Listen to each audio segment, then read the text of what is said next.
우리가 이 보이지 않는 하나님을 믿게 된 것, 또 우리가 하나님을 믿고 사는 것이 참 어떻게 보면 기적 같은 일입니다. 네.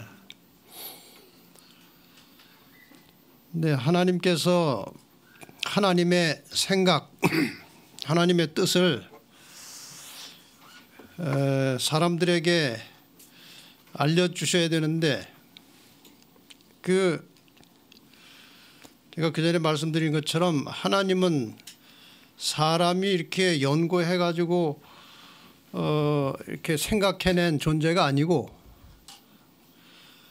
하나님이 직접 사람들에게 자기를 계시하심으로 사람들이 하나님을 알게 된 거예요. 그렇지 않습니까? 하나님이 사람에게 자기를 나타내 보여주신 거예요. 그런 면에서 아주 실감나게 하나님이 살아계시고 어떤 분이심을 가장 실감나게 민족적으로 경험한 사람들이 이스라엘 아닙니까?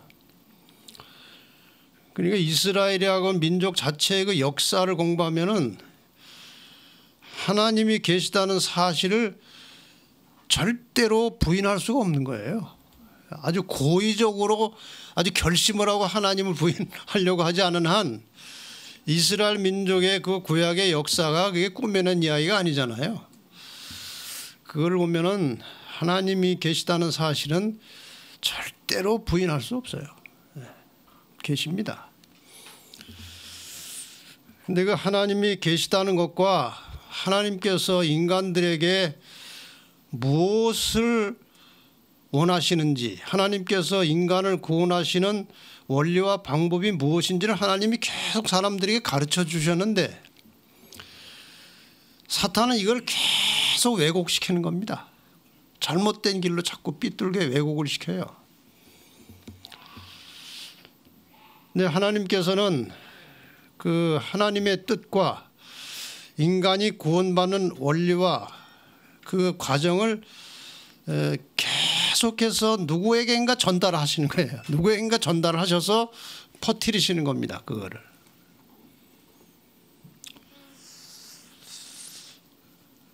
그 사람들을 이제 성경에서는 남은 자라고 합니다. 남은 자라고 하는데, 이제 공부에 앞서서 제가 좀 잠깐 말씀드릴 것은, 제가 이제 이걸 여기다 줄을 세워놓은 이유가 있는데, 대부분 우리 재림교인들은 이 책을 다 읽습니다. 읽는데 혹시 이걸 안 읽으신 분들은요, 만사를 제쳐두고 숙제를 드리겠습니다. 여러분, 만사를 제쳐두고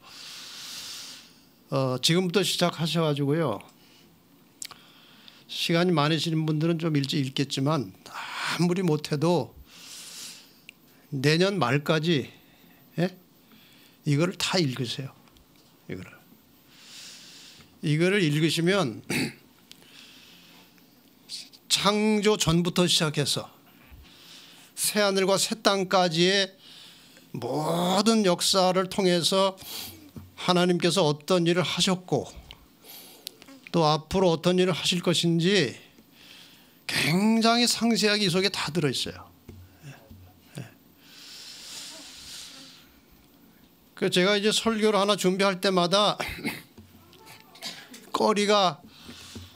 말할 거리가 많은 이유 중에 하나가 이게 있어서 그래요. 이걸 알고 나면요, 어떤 사건이 딱 나오면 이게 구속사에 있어서 무슨 사건이고 이것을 중심으로 사탄이 어떤 일을 하고 있고 하나님의 뜻은 무엇이고 이런 것들이 그냥 파노라마처럼 쫙 나와요. 그래서 여러분이 기도하시면서 목표를 세우세요. 목표를 세우고 도전을 하시는데, 이미 읽으셨던 분들에도 오래됐으면 다시 한번 도전하세요. 저도 지금 다시 읽고 있어요. 다시 읽고 있는데 이 책에 대한 에피소드가 많습니다. 개신교에서 엘렌 화이트를 아주 말할 수 없이 비하시키고 조롱하고 욕을 하죠. 근데 몰래 이 책 읽는 사람들 많습니다. 개신교 목사님들 중에 이 책 읽는 사람 많아요.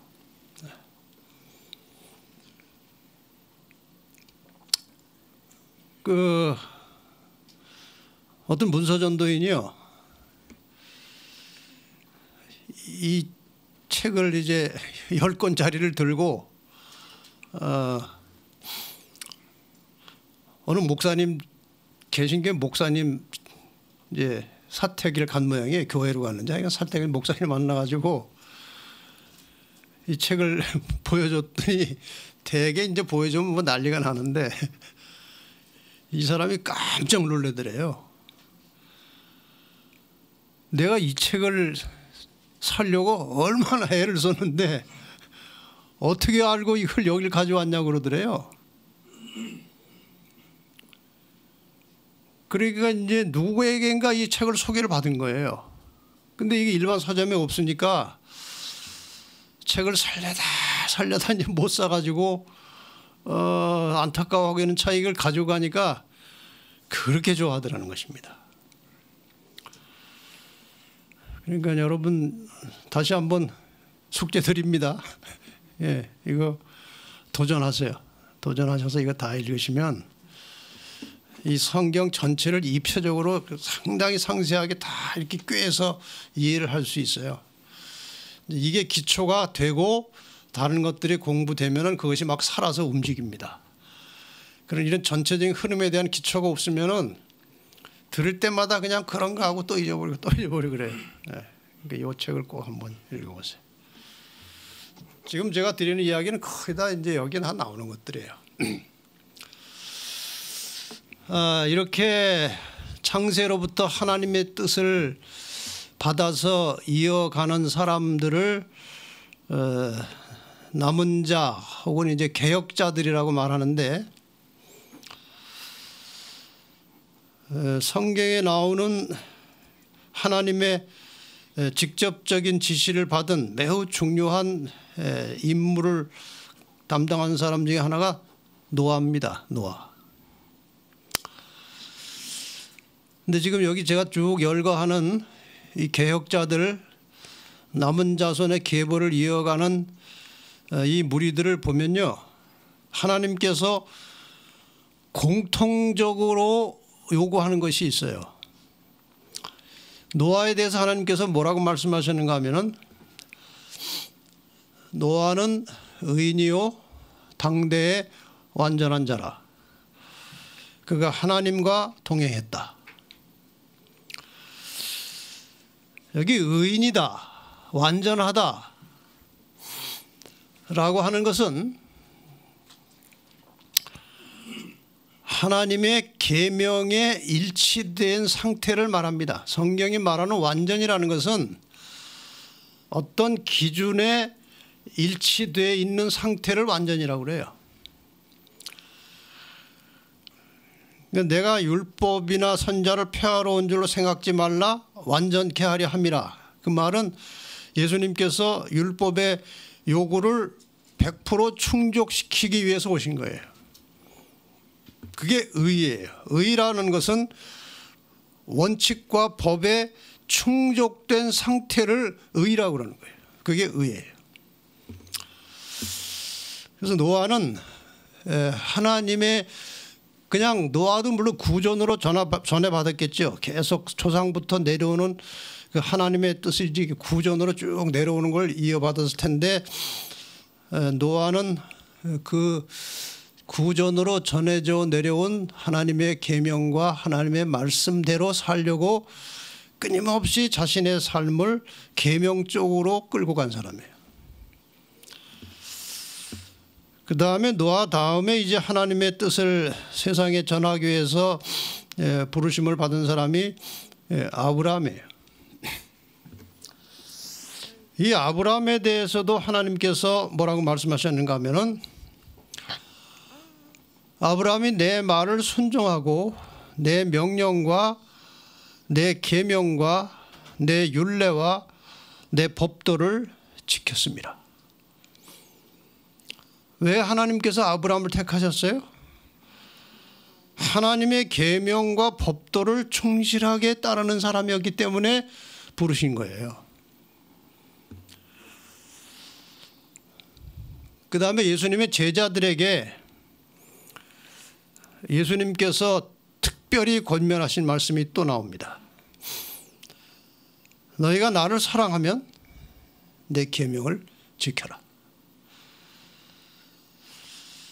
21절에는 계명을 지키는 자라야 나를 사랑하는 것이라 이렇게 말씀하셨어요.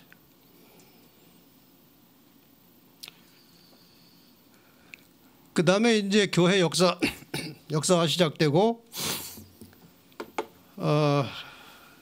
교회가 다시 타락하게 되었을 때에 종교 개혁자들이 일어났죠.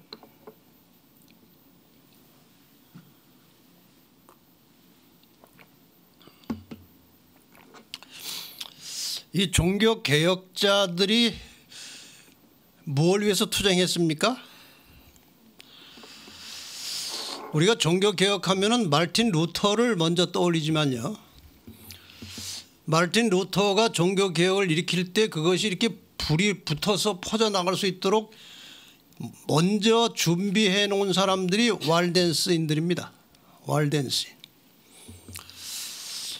이 왈덴스이라는 것은 이 왈도라고 하는 아주 부자 상인이 진리를 깨닫고 성경을 몰래 번역을 해가지고 성경대로 신앙하는 사람들을 이렇게 퍼뜨려간 장본인이에요. 이건 나중에 이제 천주교의 굉장한 골칫거리가 되지만 투쟁했지만 왈덴스인들은 굴하지 않고 숨어서 토굴에 살면서도 진리를 계속해서 이어나간 사람들. 대쟁투 271에 보면은 왈덴스 교도들이 하나님의 계명과 예수의 증거를 위하여 그들의 생명을 버렸다고 그랬어요. 다시 말하면 목숨을 걸고 하나님의 계명을 붙들고 있었어요.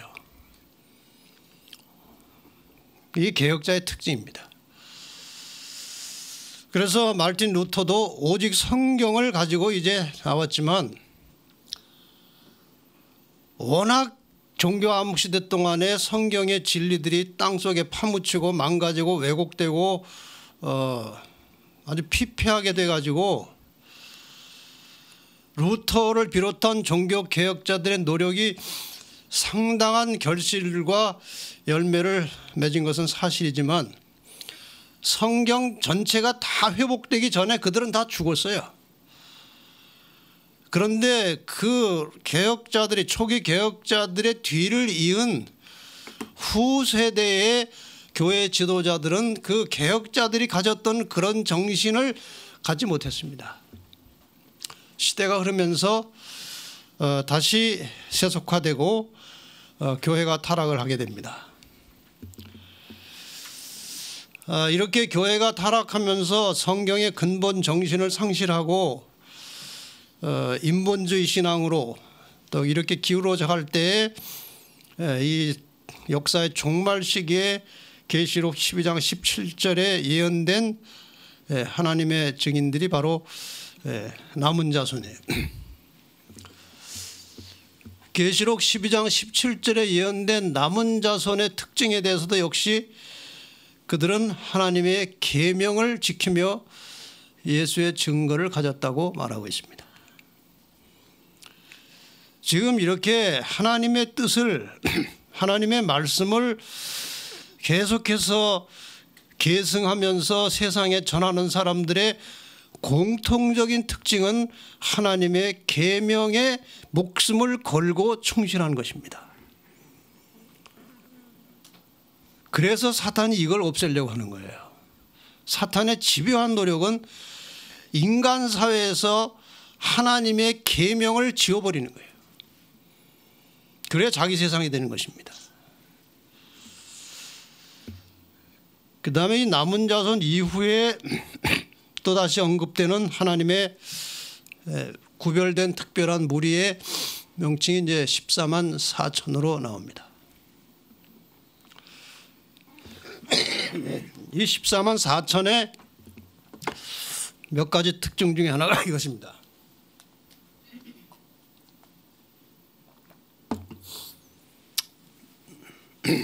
그 입에 거짓말이 없고 흠이 없는 자들이다.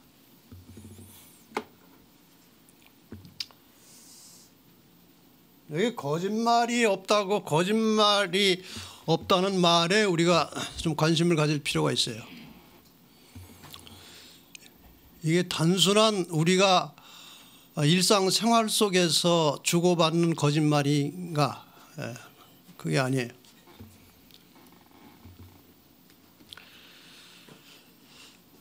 지금 계시록에 나오는 14만 4천의 특징 가운데 거짓말이 없고 할 때 이 거짓말은 사도 요한의 개념에서 찾아야 됩니다. 사도 요한이 뭘 거짓말이라고 했어요? 저를 아노라 하고 그의 계명을 지키지 않은 것이 거짓말이라고 그랬어요. 그러죠? 그러니까 14만 4천에 거짓말이 없다는 말은 계명에 충실하다는 거예요. 계명에. 이 계명이라고 하는 건 사실 상당히 아주 넓게 보면 우리가 계명하면 10계명만 떠오르는데 이 계명이라는 것은 상당히 포괄적인 의미를 갖습니다. 그냥 쉽게 말하면 인간의 구원을 위해서 하나님께서 사람과 같이 사시기 위해서 자기와 같이 살 사람들에게 요구하시는 하나님의 뜻이에요. 너희가 나하고 영원히 살려면 이런 정신을 가지고 이렇게 사는 연습을 하라는 거예요. 그게 계명이에요. 십계명은 이제 그런 아주 포괄적이고 광범위한 하나님의 뜻을 압축한 것이지, 이 계명을 정확하게 표현하면은 하나님께서 함께 영원히 살고 싶어하는 사람들이 이 땅에서 무슨 생각을 가지고 어떻게 살아야 되는지를 말하는 거예요. 시대마다 이제 하나님께서 말씀을 주신 거죠. 이러한 역사적 과정 속에서 이제 남은 자손이 태어나는 과정을 지난 시간에 벌써 오래됐습니다. 지난 시간이라 오래전에 제가 역사 공부를 재림교회 초기 역사를 좀 공부하다가 중간만 하고 이제 다음 하겠다고 밀어놨는데 그 다음이 지금 몇 달이 됐어요. 아주 미안합니다. 그래서 오늘 이제 지난번에 어디까지 공부를 하셨는가 하면은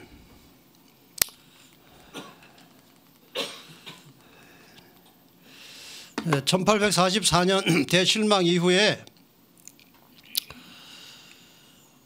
대실망을 딛고 각 교파로부터 진지하게 성경을 연구하는 사람들이 이제 함께 모여가지고 자기들이 신앙하는 그 교파에서 어떤 걸 가르치는지, 그들이 발견한 성경의 진리가 무엇인지, 이것들을 여러 교파 사람들이 둘러앉아가지고, 왜 여러 교파 사람들이 모이게 됐다고 그랬어요? 그 밀러의 그 재림 운동에 같이 합쳐서 일한 사람들이 여러 각기 다른 교파에서 재림을 기다리고 하나님 뜻대로 살고 싶어 하는 사람들이 다 이렇게 몰려 나온 거 아니에요.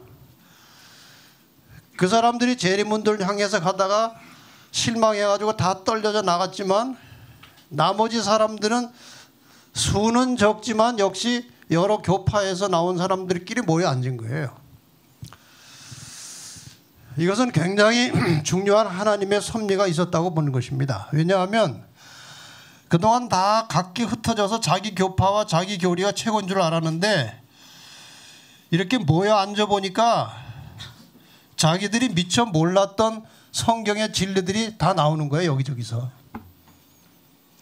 워낙 이제 진리를 좋아하고 하나님의 뜻대로 살고 싶어하는 사람들이니까 다른 교파가 가지고 있는 교리를 할지라도 성경과 맞으면 그거를 받을 수 있는 마음 준비가 된 사람들이 모여 앉은 거예요.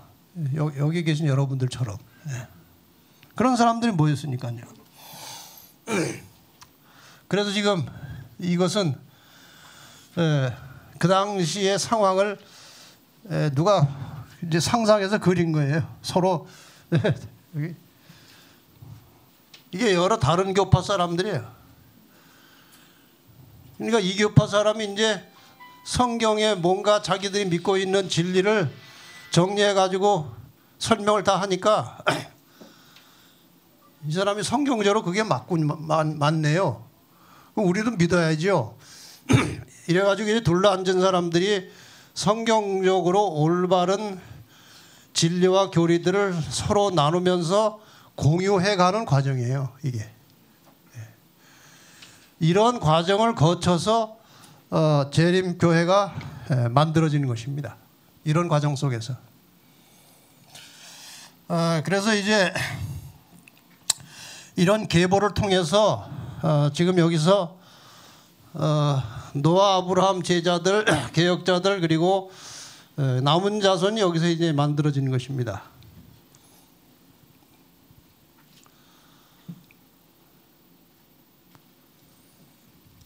특별히 이제 그 밀러의 재림운동의 핵심 기별 속에는 들어있지 않았지만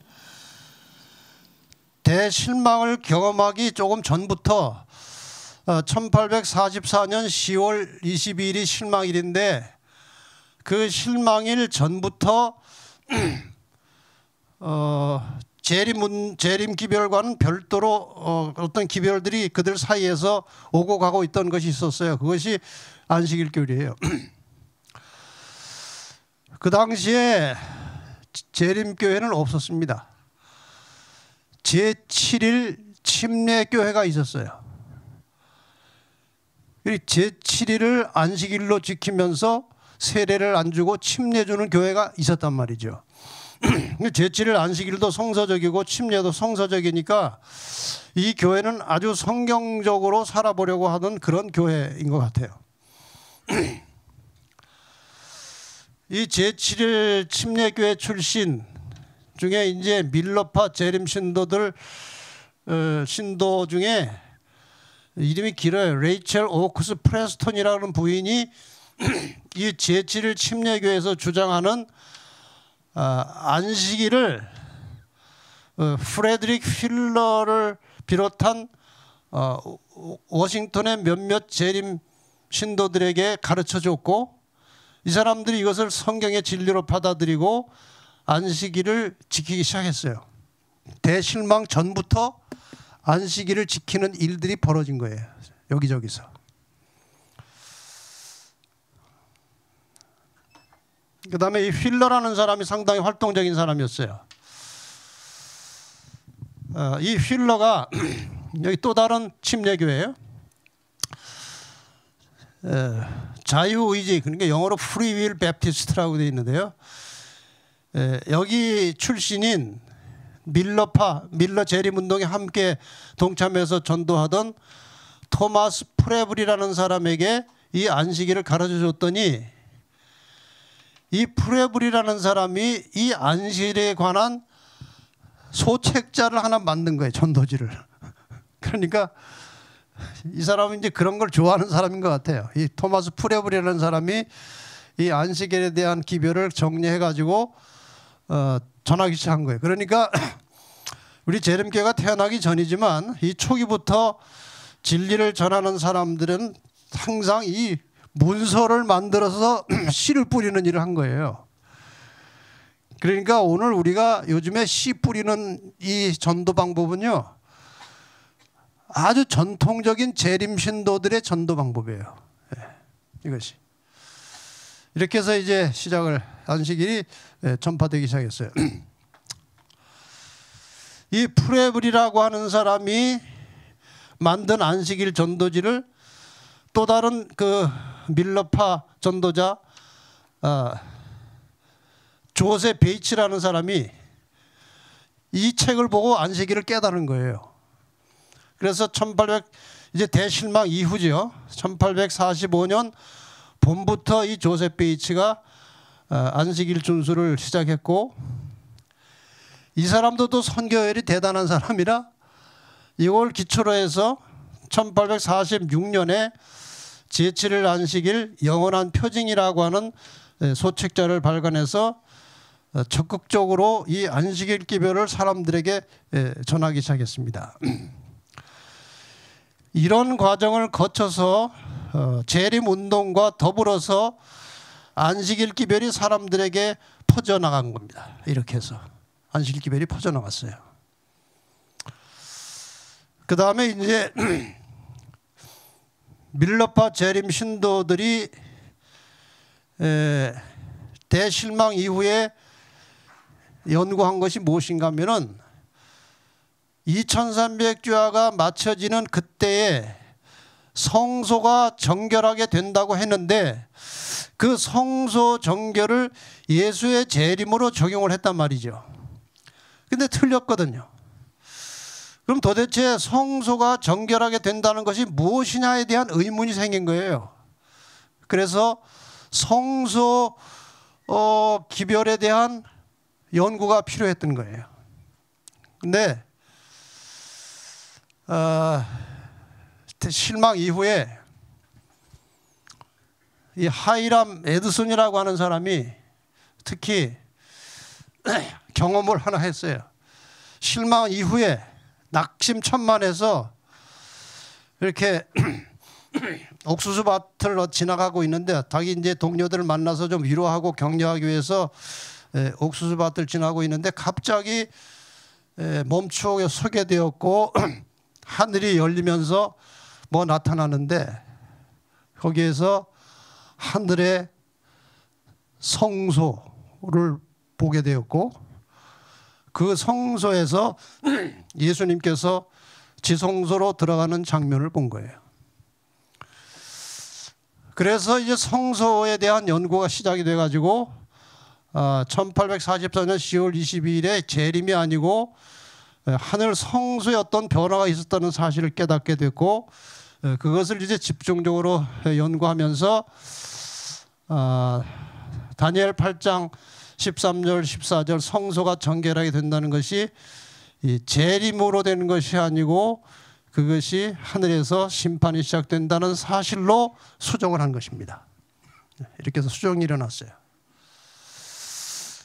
결과적으로 성소 정결은 예수님께서 지상 성소를 정결하기 위해서 지상으로 오는 것이 아니고, 승천 이후에 승천하자마자 하늘 성소로 들어가셨다고 히브리서에 되어 있는데, 승천 이후에서 계속되던 성소 봉사에 이어서 둘째 칸인 지성소 봉사를 시작한 것으로 깨닫게 된 것입니다.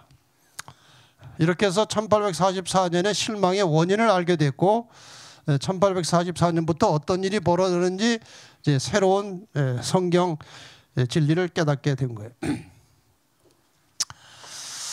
그래서 바로 이 해석을 하면서 대실망을 경험한 재림 신도들이 이제 실망의 원인을 깨닫게 됐고, 이제 새로운 희망을 가지고 재출발하게 된 것입니다. 이것이 굉장한 이제 원동력이 된 것이에요. 그래서 이제 재림 운동과 함께 대실망을 통해서 새로운 진리들을 발견하기 시작했는데, 지금 보신 대로 윌리엄 밀러가 재림에 대한 메시지를 다시 한번 온 세상에 드러내게 되었고, 레첼 프레스턴이라고 하는 부인에 의해서 안식일 기별이 재림 신도들에게 서서히 전파되게 되었고, 그 다음에 하이람 에드슨에 의해서 성소 기별이 밝혀지게 된 것입니다. 그래서 이 재림운동과 더불어서 발견한 3대 매우 중요한 성경의 중시적인 기초가 될 만한 메시지는 재림과 안식일과 성소예요. 그래서 오늘날 재림교회가 가지고 있는 가장 강력한 메시지, 그리고 재림교회가 가장 깊이 광범위하게 파헤쳐서 연구해서 하나의 열매를 거두어놓은 메시지는 재림기별과 안식일기별과 성소기별입니다. 이 세 가지 주제에 대해서 재림교회만큼 더 이상 연구한 일이, 사람들이 연구 필요도 느끼지 않았지만 더 이상 깊은 연구는 없어요. 아주 거의 성경과 모든 역사를 통해서 이 모든 중요한 진리들을 완성을 시킨 것입니다. 그래서 1844년 대실망 이후에 재림을 기다리던 신도들이 실망 이후에 자각하게 된 매우 중요한 사실에 대해서 각시대 대쟁투에, 그러니까 이 책에 보면요, 이제 창세기 이전부터 시작해가지고 지금 저 설명은 여기 각시대 대쟁투 속에 다 나오는 거예요. 그러니까 역사가 이 속에 다 들어있는 거예요. 매우 상세하게 다 들어있어요. 그래서 그들은 각각 다른 교파에서 나왔으나 그들의 교파적 장벽은 무너지고 모순되는 신조들은 산산이 부서졌다. 복천년이 세상에 온다는 비성서적 소망은 사라졌고 재림에 대한 그릇된 결례는 교정되었다. 세속을 따르는 마음과 교만한 마음은 없어지고 모든 잘못은 바르게 고쳐지고 각 사람의 마음은 따뜻한 우정으로 연합되고 사랑과 기쁨이 그들을 지배하였다. 이런 분위기가 만들어진 거예요.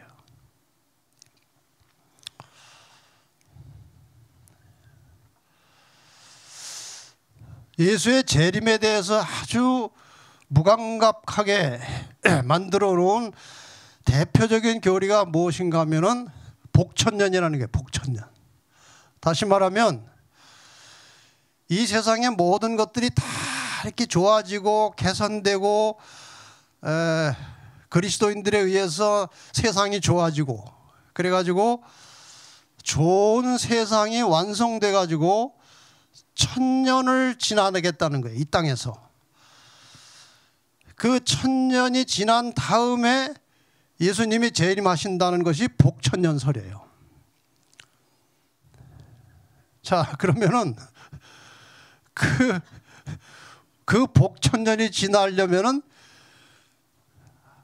현재 살아있는 사람은 아무도 재림하고 상관이 없어요. 왜? 얼마가 지나야 되니까, 최소한도. 그 천년도 현재부터 천년이 아니고 세상이 아주 복스러운 상태가 돼가지고 천년이 가야 재림한다는 거니까 재림하고 현재 나하고는 아무 상관이 없는 거예요. 이 복천년이라는 사상이 온 교회를 망가뜨린 거예요. 그런 세상은 오지 않아요. 여러분, 이 복천년하고 똑같은 건 아니지만 유토피아라는 말을 들어보셨어요? 유토피아. 유토피아가 뭐예요? 유토피아가. 네? 아주 이상적인, 사람이 살기에 아주 고상하고 이상적인 세상이 온다는 거예요. 그 세상을 유토피아라고 그래요. 그런데 여러분, 그런 세상이 올 것 같아요? 그 이름 자체가 그런 세상이 없다는 뜻이에요. 그게 유토피아라는 말이 헬라어로 우라고 하는 말과 토포스라는 말이 합쳐진 말이에요. 우토포스 해가지고 유토피아라는 말이 생겨나는데, 이 토포스라는 말은 어떤 장소라는 뜻이에요. 어떤 장소. 우라고 하는 말은 부정사예요. 그런 건 없다는 거예요. 그러니까 유토피아라는 말은 그런 장소는 없다라는 뜻이에요. 인간 세상에서 유토피아, 복천년은 절대로 없어요. 그런데 그런 사상을 가지고 있었던 거예요, 이 당시. 그러니까 재림하고는 완전히 동떨어진 삶을 산 것입니다.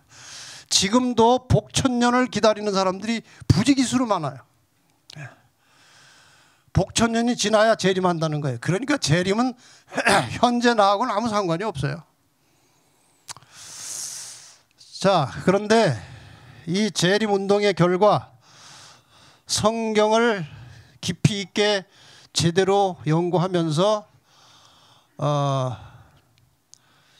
이 복천년에 대한 것이 성경적으로 맞지 않다는 것을 깨닫고 그 소망을 버렸어요. 제대로 된 재림신앙을 품게 된 것입니다. 이렇게 해서 대실망을 극복하는 과정에서 그동안 감춰지고 무너졌던 많은 진리들을 찾게 되었는데, 이것이 여러 교파에서 연구하고 찾아놓은 진리를 성경으로 검증한 다음에 받은 거예요. 예를 들면 루터 교회로부터는 오직 성경, 오직 믿음, 오직 은혜, 이걸 이제 받은 거예요. 제세례파로부터는 정교 분리의 원칙, 정치와 교회는 하나가 되면 안 된다, 유아세례는 성서적이 아니다, 이런 것들을 배웠어요. 또 역시 제세례파로부터 온 것 중에 하나가 오늘 잠깐 말씀드렸던 죽은 자의 상태예요. 무의식, 영혼불멸이 아니고 죽으면 무의식, 무의지로 그냥 잠자는 것이다. 이 제세례파에서 해놓은 것입니다. 감리교회로부터는 인간의 자유의지와 선택에 의해서 구원이 이루어지는 것이지 그냥 하나님께서 그냥 아무나 다 하나님 마음대로 하는 게 아니라, 이게 이 구원에는 인간의 자유의지가 작동을 한다는 것입니다. 또 감리교회에서 많이 영향을 받은 것 중에 하나는 성화입니다. 성화. 이 성화는 원래 재림교회가 나타나기 전부터 감리교회에서 강조하던 거예요. 성화. 네. 그리스도인 성품의 완성에 대해서 감리교회가 많이 가르쳤어요. 그다음에 제일 재림교회라는 게 있었나 봐요. 여기서 이제 이미 밀러파로부터 재림 사상이 싹 텄지만 이미 제일 재림교회라는 교회에서 재림신앙을 확고하게 기초를 가지고 있었다고 그래요. 그다음에 침례교회가 세례가 틀렸다, 몸을 물에 잠궈야 된다, 그래서 물에 잠그는 침례를 배우게 되었고, 제침례파에서 침례라는 것은 누가 강요해서 되는 것이 아니고 본인의 의사와 결정에 따라야 된다, 교회가 결의하는 게 아니고 본인이 결정을 해야 된다, 이런 것들을 이제 제침례파에서 이제 발전시켜 놓은 것입니다. 그다음에 제7일 침례교회에서 아까 설명드린 대로 제7일 안식일 준수하는 것들을 배워왔고, 그 외에도 다른 교파로부터 전수된 조직과 행정, 이런 모든 것들을 이제 하나씩 다 배워온 것인데, 조합교회로부터 배운 것은 단위교회로부의 그 권위, 개교회의 권위. 그래서 현재 재림교회에서 가장 중요한 권위의 출발은 교회, 각 교회. 그래서 교회 직원회가 이제 그 일을 수행하는 것입니다. 그다음에 이제 장로교회로부터는 이제 그 대의제도, 선출된 대표자들에 의해서 의사를 결정하는 대의제도를 이제 장로교회에서 배워서 온 것입니다. 근데 아까 뭐 감리교에서 다른 것도 왔지만 합회라고 하는 이 지역 단위의 조직체, 그다음에 이 지역 단위 본부에서 지역교회 목사를 배치하는 거, 이게 다 감리교에서 배운 거예요. 원래 재림교회는 그 당시 없었으니까요. 이런 각 교회와 교파들이 가지고 있던 여러 가지 다양한 교리, 행정체제, 조직, 이런 모든 것들을 여러 다양한 교파로부터 하나씩 다 검증을 해가지고 장점들을 전부 다 따가지고 온 것입니다. 이렇게 해서 이제 이 초기 재림교회가 형성하는 데 있어서 기여한 사람들은 대개 이런 사람들이에요. 윌리엄 밀러, 에드슨, 하이람 에드슨, 레첼 프레스톤, 조셉 베이츠, 제임스 화이트, 엘렌 화이트, 이런 사람들이 이제 재림교회 기초를 놓는데 공헌한 사람들입니다.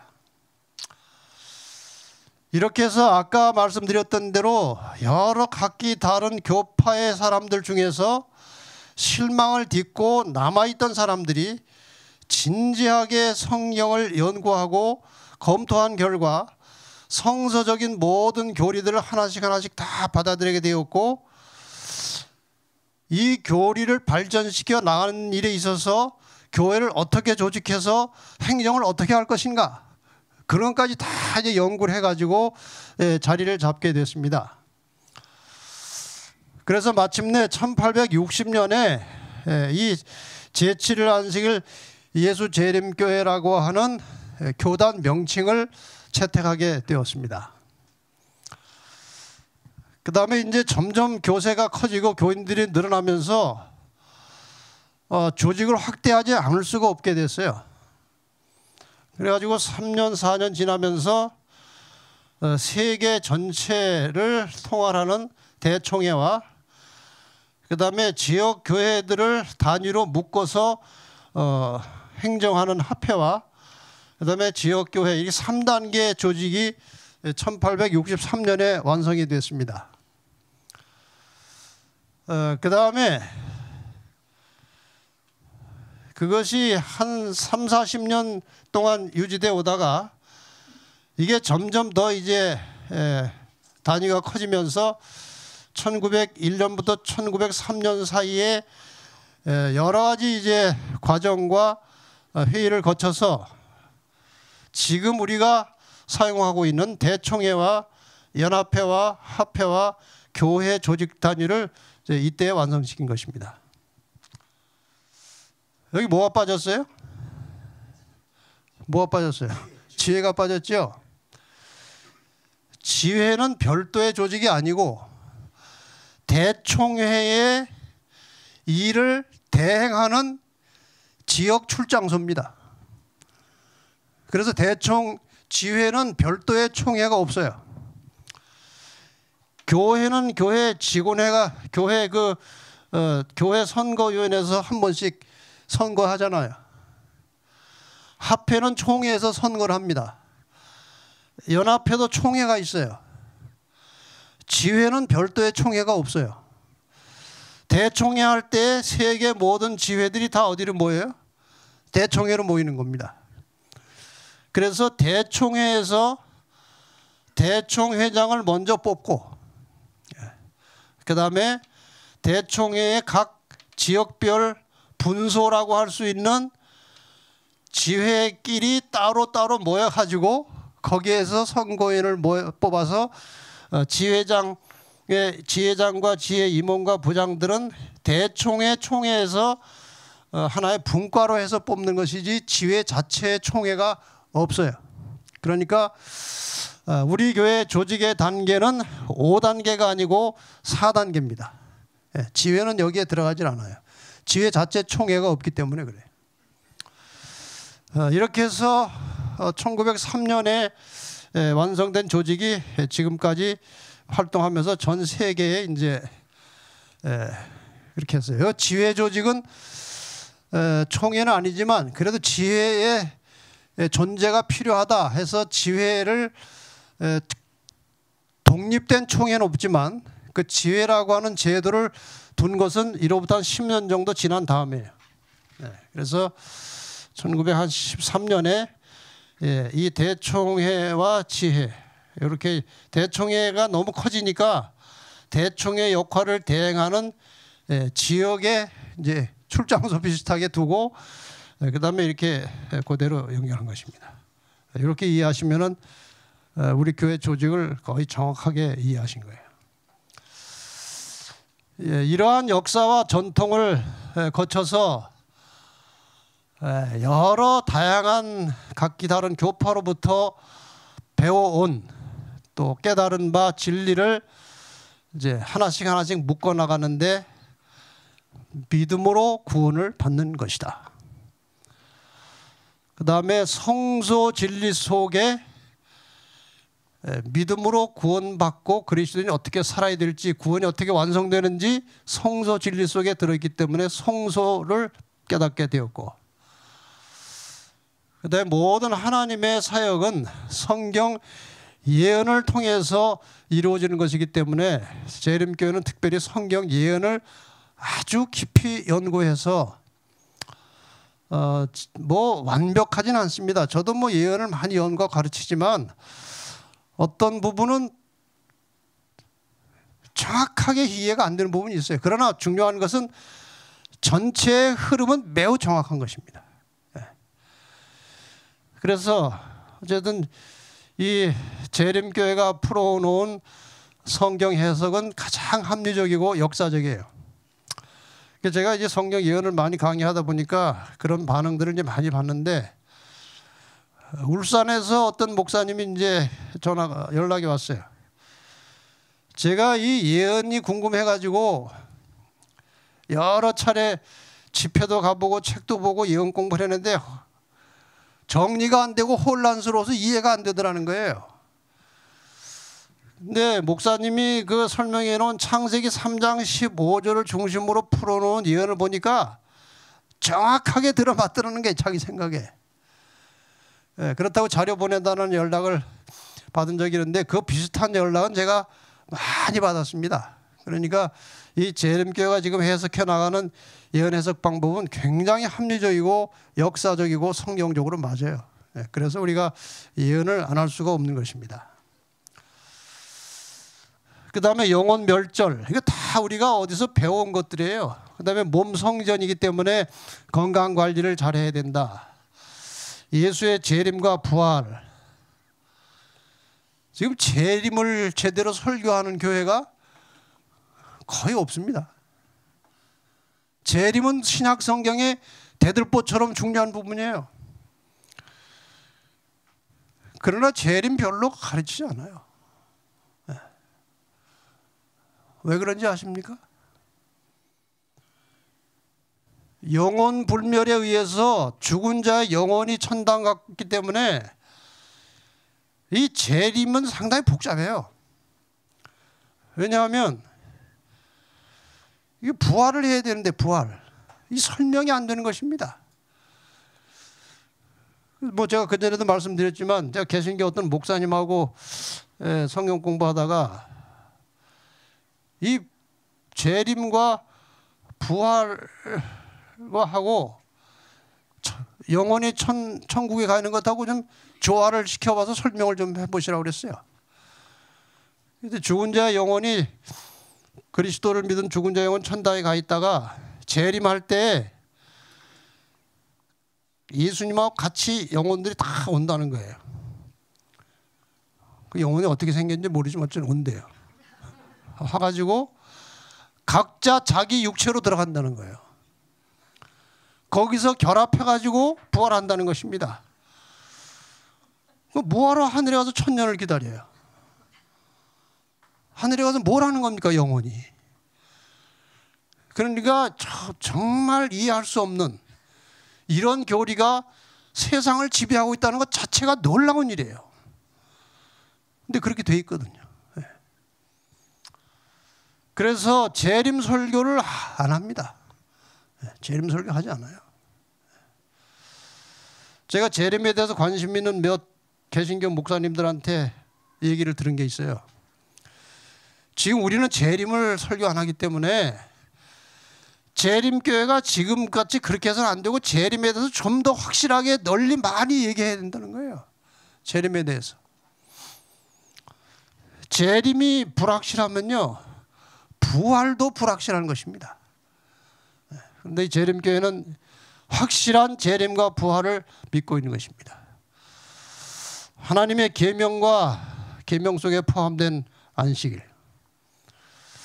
성화와 성품 문제, 그리고 성서적 침례, 이외에도 많이 있지만 중요한 것은 지금 제가 뭘 강조드리는가 하면요, 이러한 모든 교리들이 물론 나중에 재림교회에서 더 연구하고 개발시켜서 상당히 발전시켜 나간 것들이 있지만, 이 모든 것들의 기본은 이미 다른 개신교인들이 교회에서 가지고 있는 것들 중에서 성서적으로 올바른 것들은 다 받아들인 것입니다. 이렇게 출발했기 때문에 지금이라도 재림교회는 검토해서 성경하고 맞지 않으면 버릴 수도 있어요. 그 다음에 지금 우리가 갖고 있지 않은 것이라도 성경적으로 올바른 진리가 나오면 받을 수도 있어요. 왜? 태생 자체가 그런 거예요. 태생이. 그러니까 성경대로 하자는 것입니다. 그러니까 성경이 안 맞으면 버리고 맞으면 받자는 것이 이 재림교회의 태생이에요. 태생. 이것이 재림교회의 특성입니다. 네, 그래서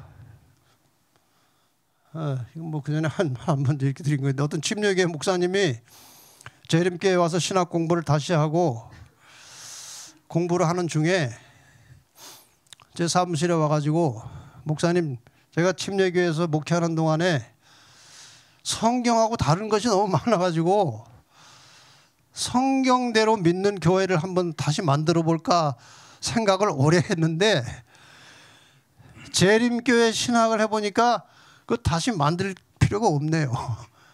여기 다 있네요. 그 얘기를 하더라고요. 자, 여기 하나. 이게 나올지 모르겠네. 이 소리 안 나와요? 소리 한번 내봐요.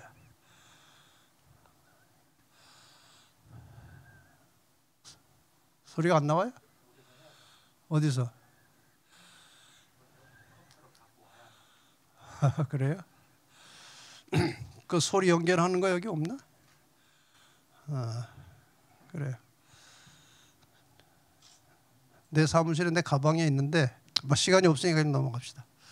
어쨌든 지금 여기 동영상에 나오는 이 사람은 개신교 다니다가 하도 성경 그 교회가 세속화되고 타락을 해가지고 그래도 천주교가 나을 것 같다고 천주교 갔는데, 잘 다니다 보니까 자꾸 마리아를 신성 신격화하고 성경에 없는 것을 하도 해가지고 신부한테 물었더니 그냥 시키는 대로 믿으라고, 자꾸 따지지 말고. 그러다가 이제 도무지 이해가 안 돼가지고 옆집에 어떤 아주머니가 그 성경 공부하는 데 있으니까 한번 가보자고 그러더래요. 그래서 자기는 진리를 찾는 중이라 이제 그럼 하자고. 그래서 같이 갔더니 목사님도 아니고 장로가 성경을 가르치더래요. 근데 배우는데 얼마나 감동적인지요. 그냥 울었대요, 첫 시간부터. 그래가지고 깨닫고 보니까 안식교이더래요. 지금 아주 신실한 재림교회 성도로 살고 있어요. 자, 이제 정리를 합시다. 남은 자손이 어떻게 태어나는지. 1789년에 프랑스 혁명이 있었습니다. 여러분, 프랑스 혁명은요, 무신론과 함께 공산주의를 태동시킨 매우 불행한 사건이었습니다.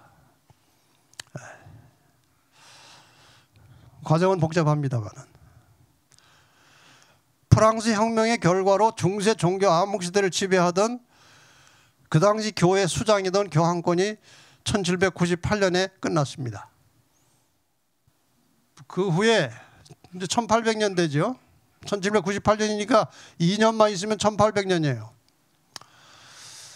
19세기 들어서면서 이 교황이 몰락한 이후에 성경을 종교개혁 시대 동안에 물론 성경을 번역도 하고 퍼져나갔지만 여전히 핍박을 받고 있었습니다. 성경 번역해서 그 죄로 죽은 사람들도 있으니까요. 성경 왜 번역했냐고. 그러나 이제 교황이 몰락한 뒤로 성경을 마음대로 볼 수 있도록 전파될 뿐만 아니라 인쇄술이 발달돼 가지고 성경이 대량으로 퍼져나갔습니다. 그래서 윌리엄 밀러라는 사람도 자유롭게 성경을 연구하다가 2300자를 통해서 1844년 그 재림운동을 이제 일으키게 되었어요. 그래서 이 재림운동이 한참 진행되다가 1844년에 이제 일단락됐지만 이 재림운동이 끝나면서 진리가 활발하게 일어나기 시작한 거예요. 안식일도 드러나고 계명도 드러나고 뭐 영혼 문제도 드러나고 개신교 선교사들이 막 파견되면서 커졌어요. 1848년에 굉장히 중요한 사건이 세 가지가 일어났습니다. 1848년에 공산당 선언이 1848년에 있었어요. 그 다음에 1844년에 실망한 무리들이 모여서 계속 성경을 연구하다가 안식일이 성경적 교리로 확정되어서 받아들인 해가 1848년이에요. 그러니까 이 공산당의 정신은 무신론이고 무신론에 의하면 창조는 없어요. 그러므로 안식일도 없는 것입니다. 그러니까 안식일이 확정되는 이 해에 사탄도 작품을 만들어내는 것이 공산당 선언이에요. 아울러서 사탄이 마지막 시대에 하나님의 백성들과 온 세상을 미혹할 강신술이 1848년에 시작된 것입니다. 두들김이라고 하는 사건으로 사건이 이게 시작됐어요. 그러니까 사탄이 인간하고 접촉하고 교류하기 시작한 공식적으로 그것이 1848년에 있었어요. 그러니까 드디어 말세에 일어날 치열한 선악의 싸움이 벌어지고 있는 것입니다. 저렇게 벌어지고 있는 거예요. 그러다가 1859년에 다윈이 종의 기원을 발표함으로써 진화론이 시작됐어요. 이게 지금 시대적으로 다 아주 치열한 전쟁이에요. 이것이.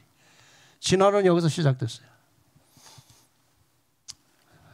진화론에 의하면은 창조와 안식일은 깨지고 없어집니다.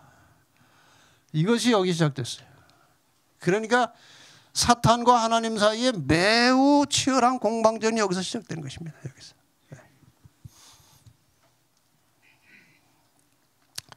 진화론은 사실 요즘에 나왔으면 어디 논문집에도 하나 올라갈 수 없는 이론이에요.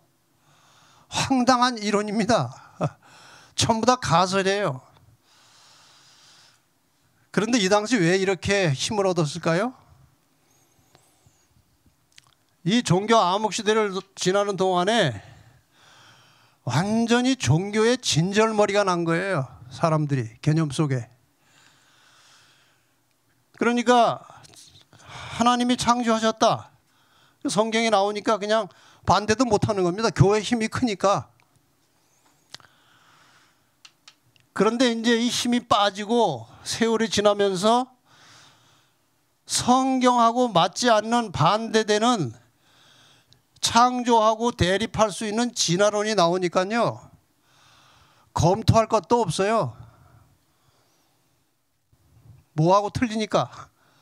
성경하고 틀리니까 무조건 받은 거예요. 이게 그 당시 사회적 시대적인 분위기예요.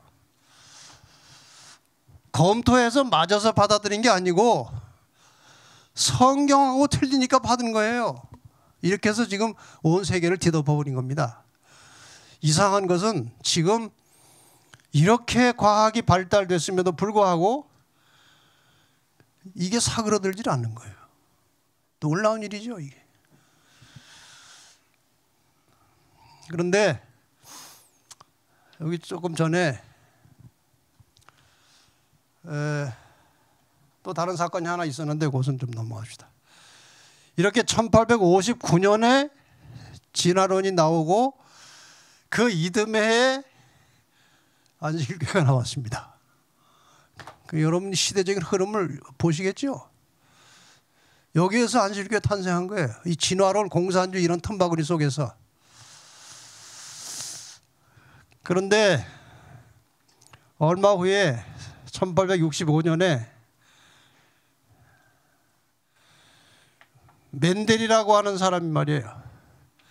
유전 법칙을 발견했어요. 유전 법칙은 진화론하고 전혀 맞지 않는 이론입니다. 이 진화론 하나의 이론이고 유전 법칙은 강낭콩으로 실험을 결과해서 나온 하나의 법칙이에요. 이 법칙에 의하면은 종은 변하지 않아요. 뭐 개도 뭐 무슨 사냥개, 무슨 스피치, 뭐 진돗개, 무슨 삽살개 있지만 다 뭐예요? 개는 개예요. 종이라는 것은 형태와 형질은 바뀌지만 종은 바뀌지 않는 거예요. 이게 멘델의 유전 법칙이에요. 그런데 이 진화론은 무수하게 종이 바뀌는 겁니다. 종이 바뀌는 거예요. 당치도 않는 거예요. 그런데도 이상하게 이게 나왔는데도 불구하고 이게 힘을 쓰고 있다는 거예요. 아이러니한 세상입니다. 자, 정리하면 18세기 말부터 19세기 말까지 거의 100년의 기간은 선악간의 대쟁투의 마지막 전쟁을 위해서 치열한 공방전이 벌어진 매우 의미심장한 종말의 시기입니다. 지금 이게 이런 와중에 진리를 가진 재림교회가 이런 역사적 과정을 거쳐서 탄생한 것입니다. 이것을 결론적으로 이제 그림으로 정리하자면 이런 것입니다. 진리의 횃불을 든 자들이 다니엘 이제 예언부터 시작해서 시작됐습니다. 요한, 히폴리투스, 조아켐, 위클리프, 루터, 녹스, 뉴턴, 웨슬레에 이어서 진리의 등불이 펴져서 종교개혁을 거쳐서 여기서부터 진리를 찾는 사람들을 위해서 현대까지 온 것이에요. 재림교회가 이 마지막 바톤을 이어받은 것입니다.